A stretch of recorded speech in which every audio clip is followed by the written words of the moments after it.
All right, turning to sports news, we are about 24 hours away from tip-off between the Duke Blue Devils and the Kansas Jayhawks with a trip to the Final Four on the line. Our sports team is covering it all throughout this extended newscast. Let's go ahead to get to Jeff Jones. Jeff. Well, waking up today, only 7 other fan bases in the world felt the same way that Blue Devils fans felt. Duke is still alive and fighting for a men's Division I basketball national championship thanks to a 4-point win over Syracuse on Friday. And last night's win was a landmark victory for Coach K. He became the first Division I coach to ever win 1,100 games. Marvin Bagley III led all scorers with 22 points, most of which coming on strong alley-oop dunks like that one. Last night's win means the Blue Devils will play in the Elite Eight tomorrow against Kansas. And when they tip things off tomorrow afternoon, local hoops fans might recognize a familiar face. Our Aaron Anderson joins us from Omaha with the story of a triangle hoop star who is now dominating for the Jayhawks. Hey, Aaron. Hey.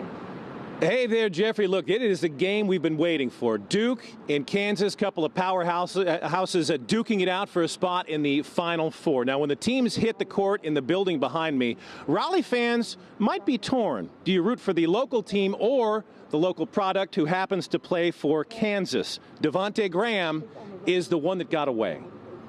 He's great. He might be player of the year. Devontae Graham! You know, there are a lot of kids who may not be as good as someone else when they're 18, but who are a hell of a lot better when they're 22. Devontae Graham was one of those kids, a late bloomer, according to his coach at Broughton High School. He did work hard, and he stuck with it, and he grew a little bit. And I think he became a little bit more aggressive in his style of play. After leading the Caps to the state championship game in 2013, Graham spent a postgraduate year at Brewster Academy and won a national prep championship. It was there his game grew by leaps and bounds. I think it started probably once I got to Brewster, you know, and I think a lot of my confidence had went up. When Appalachian State released him from his letter of intent, Devontae hit the ground running in Lawrence. It was, probably towards the end of my freshman year is when I really started to believe that I could do something special here at Kansas. Rock chalk. Devontae became a household name as a Jayhawk. The senior All-American bagged Big 12 Player of the Year honors. He's also a finalist for college basketball's biggest hardware, the Wooden and Naismith Awards. You know, he's a terrific player, but his intangibles is what make him, you know, special. And he certainly has more of those than anybody that I've been around. As his days at KU wind down, Devontae is taking time to smell the roses. I know it's coming, it's going to end soon, so just trying to enjoy each moment, each day. Growing up, it's our dream to come and play in these games, and once you're living in the moment, you're just happy that you're here and anxious to play, and so you want to do everything you can for your team to win. Yeah, Graham has never been to the Final Four. To get there, he's going to have to beat a team he grew up watching on TV. I think it's going to be hard for Triangle fans to root against him. We're going to have much more on this matchup at the bottom of the hour, including a special guest. She's standing right over there, and believe me, you don't want to miss it. We're back with more news right after this. More than anything else, he's a friend of mine who just so happened to be the voice of the Duke Blue Devils for 40 years. We are thrilled to have Bob Harris with us tonight. Oh, the stories he could tell. Legendary Bob Harris is in his first year of retirement. That's why we can get him here today. Otherwise, he'd be in Omaha with the Blue Devils. Thanks, Bob, for joining us tonight. And how's retirement going for you? It's great. It's a lot different than I thought it was going to be, Gibby. I really didn't know exactly what to expect, but I was hoping for the best, and I think I got more than that. So it's been a lot of fun, and having time to work with my model railroad layout and my record collection and just a bunch of stuff. So it's been good. Now, you don't find yourself hanging out watching basketball games with the sound down, calling the games. Do you do that occasionally? No. You got no way. Once I stopped, I stopped. Was it hard? Was it hard, though? No, it really wasn't. I thought it might be when I first decided I was going to at this point, but you know, after the closer it got to the reality, then, you know, I was perfectly fine with it. But basketball coaches always seem to want to get back in, but it's not the same with broadcasters? I don't think so. It was not with me anyway. So, Speaking of coaches, working 30 years with Coach Mike Krzyzewski, what are some interesting things you can say about him? Obviously, he sometimes can be a lightning rod for opposing fans and everything, but you worked with him for 30 years. He's a good guy, isn't he? He really is, and we got to be, and as Mike put this in his own words, he's not an employee of ours, he's a friend of ours. And that made me feel really good that, you know, he recognized me and my abilities and everything and made me feel so much a part of the program itself. Why is he so successful? I think it's because he wants everybody around him to succeed. And I think that is the best way that he can have that happen, is to coach them as best he can, which is doggone good, and then see how it's going to play out. And it's played out pretty well. I guess. You know, people don't realize that he almost did not survive those first few years at Duke. Oh, I'm going to tell you what. There was a group about the third year that they were calling themselves the Concerned Iron Dukes. They wanted Mike Krzyzewski out of not just the Duke program, but out of Durham, out of North Carolina. But thankfully, Tom Butters, the athletic director at that time, saw something in Mike Krzyzewski that made him want Mike there. And I can remember a game, it was a pre-Christmas game that third year, and we were finishing up our interview down in the locker room. Nobody in the locker room at all. The players had all gone. The assistants had all gone. And lo and behold, he's sitting across from me. And I was putting my equipment up, and he looked at me and he said, "Bob, if they'll just give me the time, I know we can be successful here." He said, "Yeah, it's been rough. We could have won some more games, more than we did. But, you know, if we had played some man-to-man back then." He didn't want to use that word. But he said, "If they'll just give me the time." And I went to do some things, you know, putting things up. And I looked back over, and he had tears run down his cheeks. Wow. And he said, and his chin was quivering, he said, "If they'll just give me the time." Thankfully, they did. Well, after we won the first championship, same scenario. He and I are in a locker room by ourselves. We finished up the interview, and I was wrapping it up, and I looked over, and Mike had leaned back in his chair against the wall, had his hands up behind his head, and he was just, you could tell he was in serenity. It was just beautiful to see that. Yeah. And I said, "Mike, I'm sure glad they gave you the time." His eyes came open, and he looked at me and he said, "You remembered that?" And I said, "Mike, I'll never forget that, because I felt like that was the ceiling of our franchise and our relationship. I don't mean a ceiling like this. I mean ceiling together." Yeah. And he agreed. Yeah. Grayson Allen. Now he is a lightning rod as well. Oh, but you say he too is kind of misunderstood. Oh, absolutely. I mean, just like, you know, Leitner and Danny Ferry even and a bunch of guys, if they're wearing Duke blue, you know, they're going to be a target. But I guess it was his second year, and we'd played in Louisville on a Saturday, and he had got hit with a foul, and when he came in, I was going to do an interview with him on Tuesday for the Wednesday night game. And we sat down, and I said, "Grayson, before I turn this recorder on, I got to tell you something." I said, "Last Saturday, you did something I've never seen done. You fouled a man on his fist with your face." And he looked at me and he said, "You're exactly right." I said, "Yes, I was 15 feet from you. I know what happened in that scrum." Yeah, people who are watching on TV probably thought a little bit different of it. Yeah. But Duke playing Kansas, so we don't have time to get into that. But you know, we appreciate you coming by. Obviously, that should be a good game. What your pick on that one? I know who you're going to pick. But what do you have to do to win that game? I've never picked against Duke in the 42 years I was here. But yeah, I think Duke has got to really, you know, focus in like they have been doing so well, and get everybody involved early, get them, going and put Kansas back on their backsides. And you're not going to Omaha. You're not going to the Final Four as a fan, are you? I heard you say something like that. Probably not. Okay. Probably not. Yeah. Okay. Well, you can watch it from TV. Yeah. Bob Harris, legendary Bob Harris of the Duke Blue Devils. Thanks for joining us. Thank you so much, Gibby. Stay with us. We'll be right back. Stay with us. Thanks, Bob.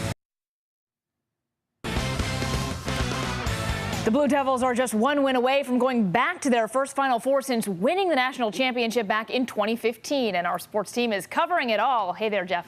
Hey, Maggie. As you said, the Blue Devils are just one win away from a trip to San Antonio for this year's Final Four. That one team and one win standing in their way, the Kansas Jayhawks. In a year that has featured plenty of March Madness upsets, the Blue Devils avoided one last night. Duke held off a late Syracuse run and earned a 4-point Sweet 16 win. The Blue Devils will take on Kansas tomorrow in the Elite Eight. Now, nobody had a better seat for last night's game than Aaron Anderson. He has been with the Blue Devils for days now and joins us with a look ahead to Duke's Elite Eight matchup, and he's with a very special guest. That's right, Jeff. Hey, greetings from Omaha, a.k.a. Kansas North. Jayhawk fans have invaded. Duke is the favorite tomorrow, but KU will have home court advantage, luckily. I found the Blue Devils' secret weapon. It's Kayla Carter. We're talking to Wendell's mom. My goodness, how much fun must this be for you? You're a former college basketball player watching your son star on the biggest stage. It is incredible. I think about how many times I've watched and participated with a bracket and watched for years. And now my baby is playing in that game, and I couldn't even do a bracket because I was so emotionally tired. I was like, I'm just going to cheer and have a good time. I can't do the bracket thing. Well, just put Duke in the championship game, right? That's right. Duke. Some fans dip their toe in the water. You go full out, right? That's right. We got the blue lipstick, we got the glasses, the devil's horns. This is no joke. This is the real deal for you. Yes, it is. It's the real deal for my baby, so it makes it a real deal for me. And it's easy to do at Duke. It really is. It's a wonderful place for it. I call it basketball nirvana. It's the perfect place where basketball and academics meet. Okay. Yeah. We know that your son has a bright future, be it at Duke, in the NBA, but when it comes to college, you have a condition, which is? We finish. And he actually gave us the keys to making sure that he does that. And he said, Mom, I'm going to put you in charge of that and make sure I get my degree. That's not going to be hard at all, son. Wow, that is fantastic. I'm going to make him sign something, though. Okay, yeah, that's right, along with his NBA contract. Quickly, I got 10 seconds for you. A mother's intuition, what happens tomorrow? We win by 15. Wow. Okay, you heard it here here first. Jayhawk fans, you're in trouble. Hey, Jeff, we're going to send it back to you. Much more on this game coming up in the 6 o'clock hour. We'll see you then. Let's go, Duke. Well, that's it. Duke's winning by 15. Take it to the bank. And when you win money at the bank, go buy yourself some blue lipstick. And speaking of the Blue Devils, their men weren't the only ones taken to the court for the Sweet 16 this weekend. Before we show you the highlights from the women's game, I want to introduce you to one of the Blue Devils' star players, Lexi Brown. I had a chance to chat with Lexi one-on-one earlier this season. The only rule to our conversation, we could talk about anything other than basketball. That meant music, technology, and even fast food were all in bounds in our segment called Answer That.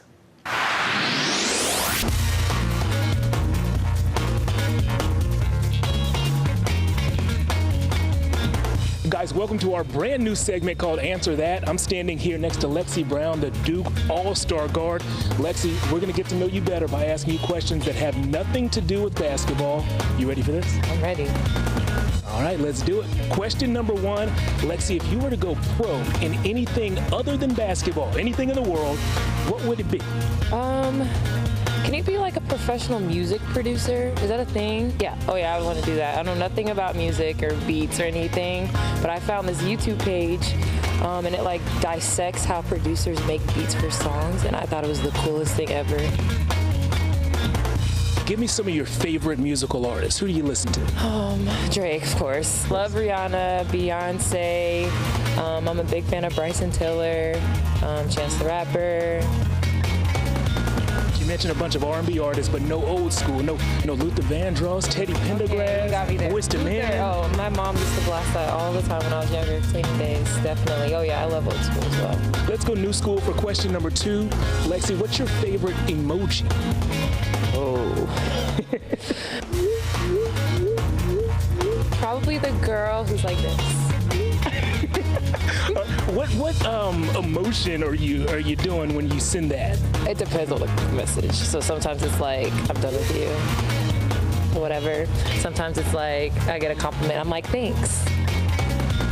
Lexi, question number 3. Finish this sentence. I can't go 1 week without... Chick-fil-A. What's the order? Number 1 with large fries and an Arnold Palmer. Spicy is the way to go. I don't do spicy. You gotta do original only. With Chick-fil-A sauce and Polynesian sauce. Polynesian I like. Yes. It's spicy. I was right. Spicy's the way to go. Lexi's skills on the court are undeniable. Her taste in fast food, well, that could use a little more coaching. Earlier today, Lexi led the Blue Devils against top-seeded UConn in the Sweet 16. We will, of course, have those highlights for you coming up at 6 o'clock. We'll be right back.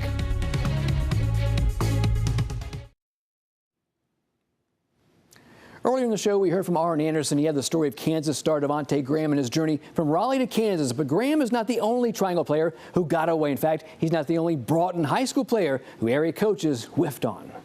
This is when Devontae was a sophomore. The walls of Broughton head basketball coach Jeff Farrell's office are plastered with memories of former players who made their marks for the Caps. 2 in particular that stand out, 2 that to this day haunt Triangle basketball coaches. I'm sure that there are people that are wishing, hey, I wish I'd got those guys in my program. Kansas star Devontae Graham led the Caps to the 4A state title game in 2013. A 2-time All-League selection, the then 6-foot point guard was overlooked on the recruiting trail. 2 years later, another Broughton star was being passed over, current Boston College standout Jerome Robinson. What in the world? They weren't a top 5 or a top 10 guy in the country, and all the schools around here are trying to get those kinds of guys. And then if they don't get that, then they'll fall back and go to Plan B. And I think both Devontae and Jerome mistakenly were their Plan Bs. That must have been some kind of Plan A. Graham is up for National Player of the Year, while Robinson was the second leading scorer in the ACC. Now, to be fair, both were late bloomers. Graham grew 2 inches, while Robinson shot up 3. Kind of like the sky has been the limit for them, and they were just beginning in their infancy of their basketball when they left high school, I think. For more than 2 decades, Jeff Farrell has led one of the state's top programs. Broughton is steeped in basketball tradition. For Farrell, it's a family affair. When his players are overlooked, it hits home. It hurts. They are my kids, and I don't have kids of my own, so I treat them like my sons, and I was disappointed. Don't feel sorry for Graham or Robinson. Things have worked out nicely for both. Still, it's not hard to visualize the 2 Broughton stars and say, the red and white of NC State. Meanwhile, Farrell is not one to say, I told you so, but... Oh, yeah. I don't want to name names, but I have definitely had several coaches say, hey, I think I dropped the ball on that. And I'd say, yeah, you did. Well, a note to area coaches, you've got 2 strikes on you when it comes to Broughton High School talent. In the future, when the Caps have a player that maybe you think could help your program, go ahead and nab him. You probably will not be disappointed. Stay with us. More weather and live sports coverage from Omaha. Your news at 6 is next.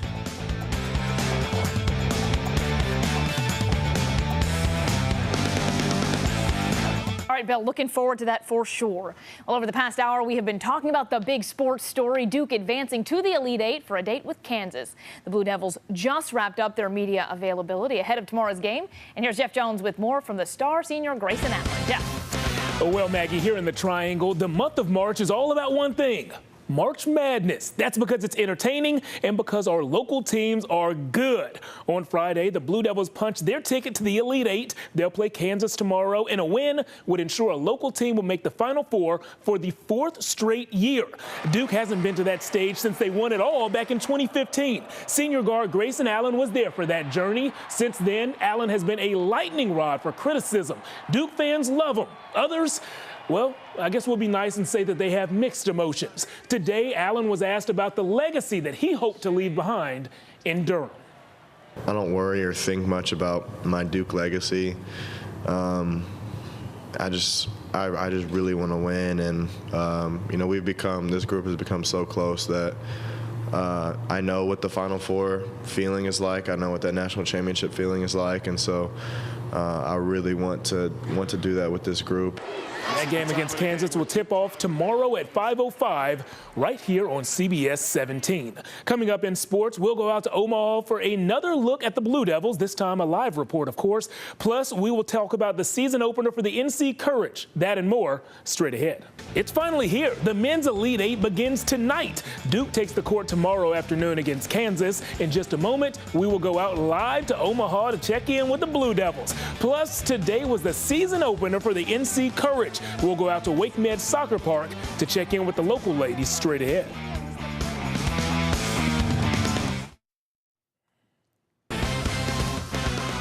Well, guys, here it is, the Elite Eight matchup that Duke earned by beating Syracuse Friday night in the Sweet 16. That game was a high-flying affair. Marvin Bagley III led all players with 22 points, most of those points coming off of dunks. Our Aaron Anderson had a front-row seat for all those slams, and he joins us now live from Omaha with a look at the Blue Devils going forward.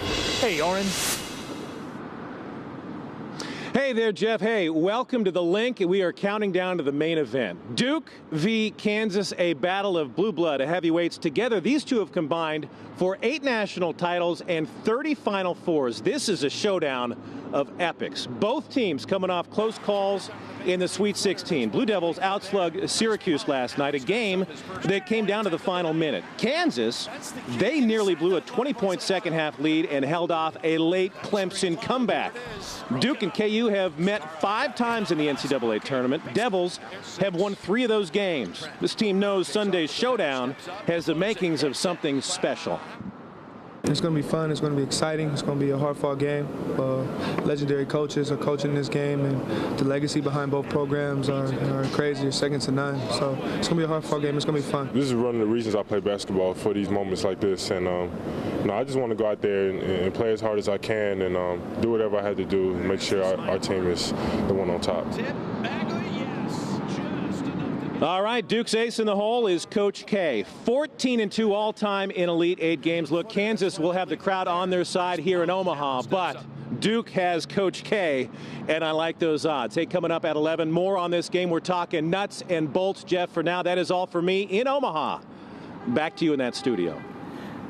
Thanks, Aaron. Well, the guys in Omaha aren't the only Blue Devils team that had postseason success. The women stepped on the court this afternoon for a Sweet 16 showdown against UConn. Entering today, the Huskies had made it to the Elite Eight 12 straight years. In other words, they're like the hoops equivalent of Tiger Woods in his prime. Almost unbeatable. Almost. Coach P and the ladies took the court today, and early on they found some success from deep. First, Lexi Brown got the 3-ball to fall. Then Rebecca Greenwell did what Rebecca Greenwell does. She's hit more threes than any player in Duke history. That one narrowed the Huskies' lead to just 4. But that's when things started to go south for the local ladies. Former Blue Devil Azura Stevens got the shot to fall in the paint. UConn outscored Duke 20-6 in the second quarter. The Blue Devils fall 72-59, and Lexi Brown, one of the best players in Duke history, ends her career with an emotional trip to the Sweet 16. Being at Duke has been, life-changing. I mean, the people I've met, the connections I've made, the people that I've run into on campus, at basketball games, has been incredible. Definitely something that the decision I made is something I'm super happy with, and I wouldn't change it for anything. Congratulations again to the Blue Devils on a great season. To the NC Courage, who opened their season today, it was our first chance to see former Tar Heel Crystal Dunn suit up for the local team. Fans braved the cold rain, and in the second half, the women on the field showed us why. Dabinia put one of those Mortal Kombat kicks on the ball. That thing just whizzed into the net, and that goal was the game winner. The Courage take the opening game of the season 1-0. And we hope the rest of the season's a little warmer. Yeah. Rain around and maybe some snow in there this evening. You can see temperatures above freezing, although we had a report of a little sleet mixing in the triangle. Temperatures staying above freezing. All right. Thank you so much for joining us.